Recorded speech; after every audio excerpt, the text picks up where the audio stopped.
This is the top of 156. But the gods can't die now, right? I mean, as long as Western civilization is alive, they're alive. So even if I failed, nothing could happen so bad it would mess up everything, right? Chiron gave me a melancholy smile. No one knows how long the age of the West will last, Percy. The gods are immortal, yes, but then so are the Titans.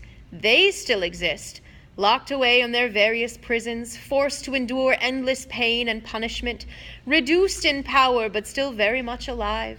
May the fates forbid that the gods should ever suffer such a doom, or that we should ever return to the darkness and chaos of the past. All we can do, child, is follow our destiny. Our destiny, assuming we know what that is. Relax, Chiron told me. Keep a clear head, and remember, you may be about to prevent the biggest war in human history. Relax, I said. I'm very relaxed. When I got to the bottom of the hill, I looked back under the pine tree that used to be Talia, daughter of Zeus. Chiron was now standing in full horseman form, holding his bow high in salute. Just your typical summer camp send-off by your typical centaur.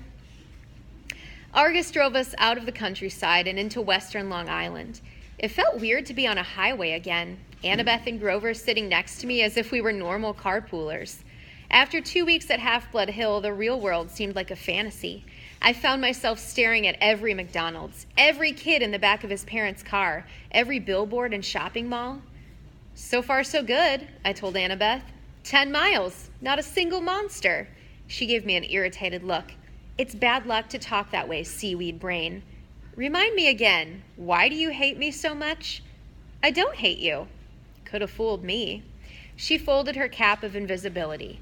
Look, we're just not supposed to get along, okay? Our parents are rivals. Why? She sighed. How many reasons do you want? One time my mom caught Poseidon with his girlfriend in Athena's temple, which is hugely disrespectful. Another time, Athena and Poseidon competed to be the patron god for the city of Athens. Your dad created some stupid saltwater spring for his gift. My mom created the olive tree. The people saw that her gift was better, so they named her the city after her. They must really like olives. Oh, forget it. Now, if she'd invented pizza, that I could understand. I said, forget it. Do you need it? Yeah, just leave it. In the front seat, Argus smiled. He didn't say anything, but one blue eye on the back of his neck winked at me. Traffic slowed us down in Queens. By the time we got into Manhattan, it was sunset and starting to rain. Argus dropped us at the Greyhound station on the Upper East Side, not far from my mom and Gabe's apartment. Taped to a mailbox was a soggy flyer with my picture on it. Have you seen this boy? I ripped it down before Annabeth and Grover could notice. Argus unloaded our bags, made sure we got our bus tickets, then drove away, the eye on the back of his hand opening to watch us as he pulled out of the parking lot. I thought about how close I was to my old apartment.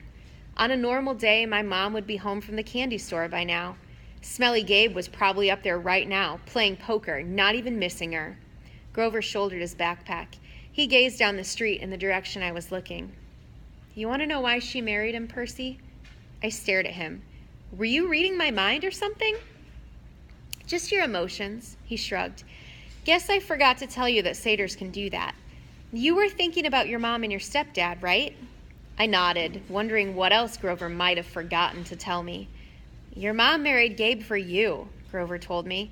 You call him smelly, but you've got no idea. The guy has this aura. Yuck. I can smell him from here. I can smell traces of him on you, and you haven't been near him for a week. Thanks, I said. Where's the nearest shower? You should be grateful, Percy.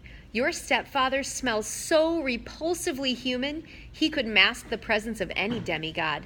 As soon as I took a whiff inside his Camaro, I knew. Gabe's been covering your scent for years. If you hadn't lived with him every summer, you probably would have been found by monsters a long time ago. Your mom stayed with him to protect you. She was a smart lady. She must have loved you a lot to put up with that guy, if that makes you feel any better.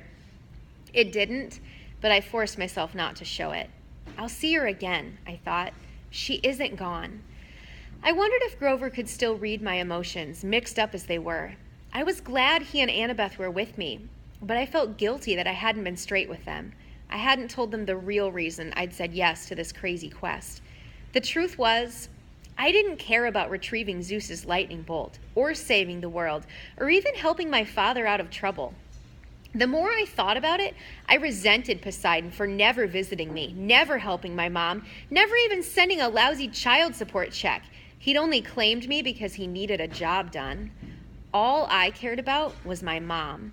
Hades had taken her unfairly, and Hades was going to give her back.